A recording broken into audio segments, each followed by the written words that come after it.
So the first phase is the mouth and buccal cavity. अब जब बात आती है माउथ की, तो माउथ में क्या क्या ऑर्गन्स या क्या क्या कंपोनेंट्स रहते हैं जो एक्चुअली डाइजेशन की प्रोसेस में या न्यूट्रिशन की प्रोसेस में हेल्प करते हैं.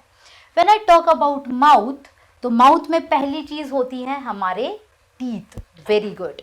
सेकेंड इज द सलाइवा और the salivary gland, and the third is टंग.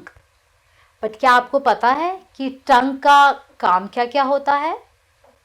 चलिए हम पढ़ेंगे आगे. ठीक है. So when I talk about mouth, mouth में सिर्फ लिप्स नहीं रहते हैं. It is comprising of the tongue, the salivary gland and the teeth. जब भी आप खाना खाते हैं तो आपके टीथ के द्वारा उन्हें एक्चुअली कट, टीयर, ग्राइंड किया जाता है. And with the help of tongue, the cut food is mixed with the saliva. और ये saliva आता कहाँ से है? From the salivary gland. So the food is now taken inside and mixed with the saliva by the help of tongue. When I talk about teeth, you are able to see an image over there. So जब हम बात करते हैं teeth की, सो teeth prominently अगर हम बात करें तो टीथ दो तरह के होते हैं. एक होते हैं हमारे बचपन वाले, आप सभी के भी रहे होंगे लाइक मी, जो हमारे 6 से 8 साल की उम्र में टूट जाते हैं. बिल्कुल सही. They fall off at the age of 6 to 8 years. These are called as the milk teeth, जिन्हें हम कहते हैं दूध के दांत. और जब मिल्क टीथ गिर जाते हैं, उसके बाद में आते हैं हमारे परमानेंट टीथ. परमानेंट टीथ, इनका नाम परमानेंट इसलिए कहा गया है क्योंकि ये फॉर द लाइफ टाइम रहते हैं, परमानेंटली रहते हैं. हाँ बिल्कुल सही है. बुढ़ापे में ये बिल्कुल गिरते हैं, बट क्योंकि ज़्यादा समय के हमारे साथ रहते हैं एसोसिएटेड, इसीलिए इन्हें हम कहते हैं परमानेंट टीथ. जब हम बात करते हैं परमानेंट टीथ की, तो they are of 4 types. Permanent teeth are of 4 types. First is the incisor, the front ones, जैसे कि आप देख पा रहे हैं. बिल्कुल इस तरफ एक जॉ की बात करेंगे हम. This is one jaw, this is the next jaw.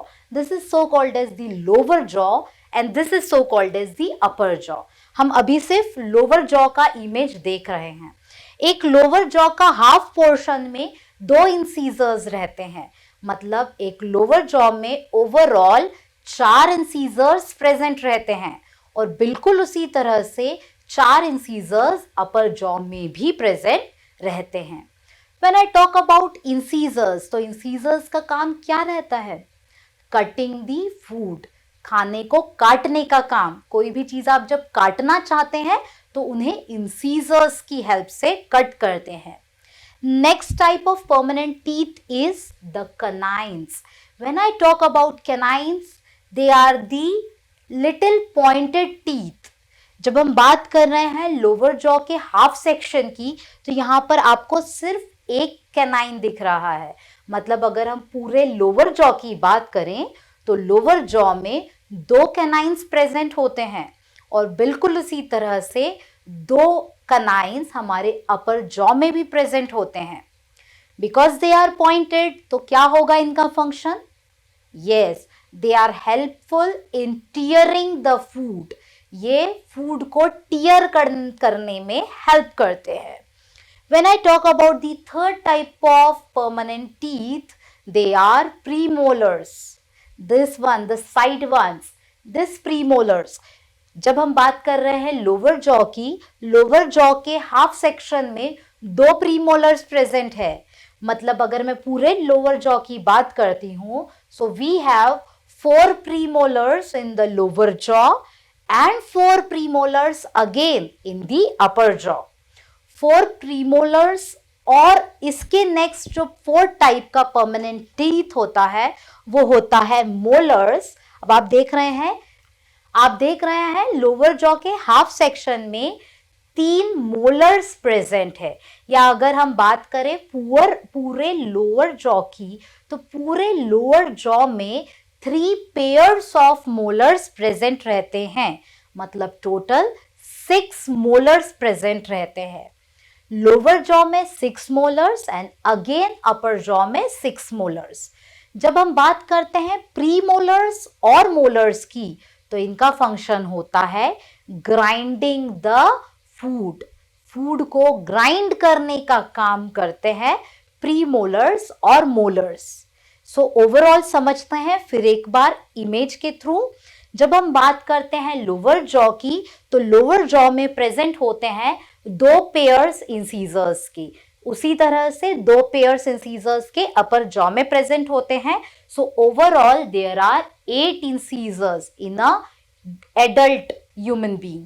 When I talk about canines, we do have 1 pair of canine in each jaw. So there is a pair of canine in the lower jaw and again a pair of canines in the upper jaw. So there are total 4 canine teeth in an adult. When I talk about premolars, so आप जैसे देख रहे हैं image में, there are 2 pairs of premolars in each jaw. Overall, there are 8 premolars in an adult human being. When I talk about molars, we do have 3 pairs of molars in each jaw.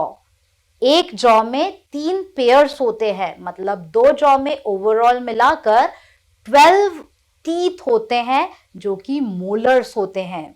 इस तरह से 12 molars, 8 premolars, 4 canines और again 8 incisors मिलाकर एक adult के 32 teeth बनाते हैं।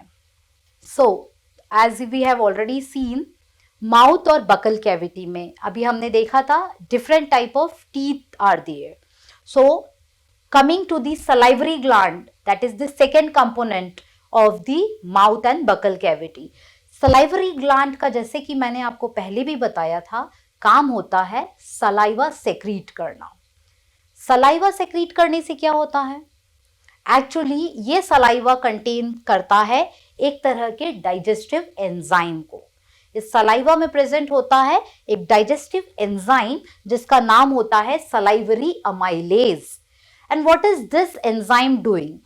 इस एंजाइम का काम होता है जो कॉम्प्लेक्स फूड हमने खाया है, suppose I have taken Maggi, a spoon of Maggi, suppose I have taken a bite of pizza. अब इस पिज्जा के बाइट को ये सलाइवरी अमाइलेज छोटे या सिंपलर या स्मॉलर मॉलिक्यूल में कन्वर्ट करता है। एंजाइम का काम तो यही होता है। What are enzymes? Enzymes are simply the elements और the components that are actually fasting the process. अब यहाँ फास्ट कौन सी प्रोसेस हो रही है? कॉम्प्लेक्स मॉलिक्यूल को सिंपलर मॉलिक्यूल में ब्रेक करने की प्रोसेस। और ये एंजाइम दिया जाता है या सेक्रीट किया जाता है हमारे सलाइवरी ग्लैंड के थ्रू। अब यहाँ आप देख रहे हैं, the food that we are taking is starch. It is with the help of salivary amylase or the digestive enzyme getting converted to the sugar. अब ये जो शुगर रहेगी ये मूव करेगी आपकी बॉडी में अपने अगले नेक्स्ट ऑर्गन्स में, और यही अगेन यूटिलाइज किए जाएंगे बॉडी की ग्रोथ और डेवलपमेंट के लिए। नेक्स्ट पार्ट और the component of the mouth and buccal cavity is tongue. Yes, the tongue. अब टंग का एक्चुअल फंक्शन क्या होता है? सिंपली आप कहेंगे कि it is helpful in swallowing the food.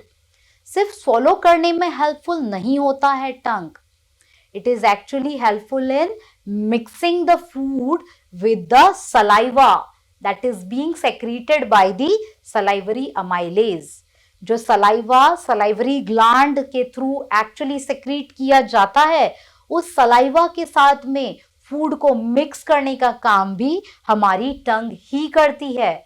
और कहीं ना कहीं च्यू करने में, फूड को इधर से इधर मूव करने में टीथ तो फिक्स होते हैं, यहां से यहां कैसे जाएगा food? It will be done by the help of tongue only. So tongue is again helpful in moving the food, chewing it, swallowing it, and again mixing it with the saliva. You're able to see an image of the tongue, the human tongue here. अब आप देख पा रहे हैं यहाँ human टंग को different section में divide किया गया है. अब आप डिफरेंट फूड लेते हैं.